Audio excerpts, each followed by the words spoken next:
Alexandria Ocasio Cortez says the U.S. may have already had a gay president. Speaking to TMZ, Ocasio Cortez was asked whether the country would elect a woman or gay president first. She responded in quotes, "We don't know if we already had a gay president. I think there are chances that we may have, but I don't know," end quote. She emphasized that electoral outcomes should center on policy, priorities such as campaign finance, reform, wage growth, economic stability, rather than a candidate's gender or identity. The United States has had 45 presidents across 47 presidencies, all historically identified as heterosexual in official records. However, historians and commentators have long debated the private lives of sexual leaders, particularly during eras when homosexuality faced widespread stigma and legal consequences.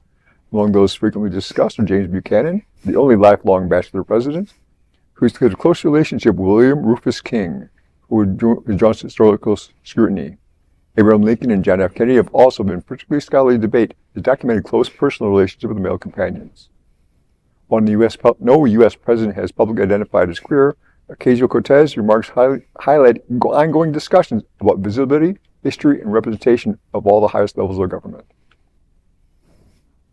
This takes us back to Australia again. You know, who cares? Right. Honestly, again, the comments she made: welfare reform, allied political electoral college. Right. The things that matter to life are important things. Right? Yes. Who you're with, who cares? Right. But I do love that she's kind of clued in into this, that she sort of has an awareness of this. And while we're on the subject of historical queers in the U.S., if you're here in South Florida, there's an informative exhibit at the Stonewall National Museum and Archives about American revolutionary mastermind Friedrich Wilhelm von Steuben and the gay life he lived in the 1700s. She was having a good time in the 1700s.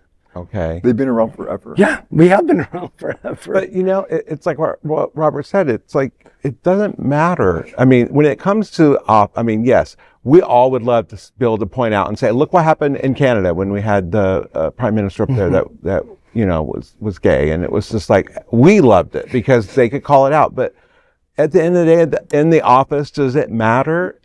No. I don't know. No. Can you do the job? That's the important thing. I like hearing Buttigieg speak. He goes to the right-wing places and talks about what is important to people. Right. And that's what people need to hear, what's right for them. His queerness fades away when the reality of keeping people alive, getting the care they need, and the government is doing the right job. That's important.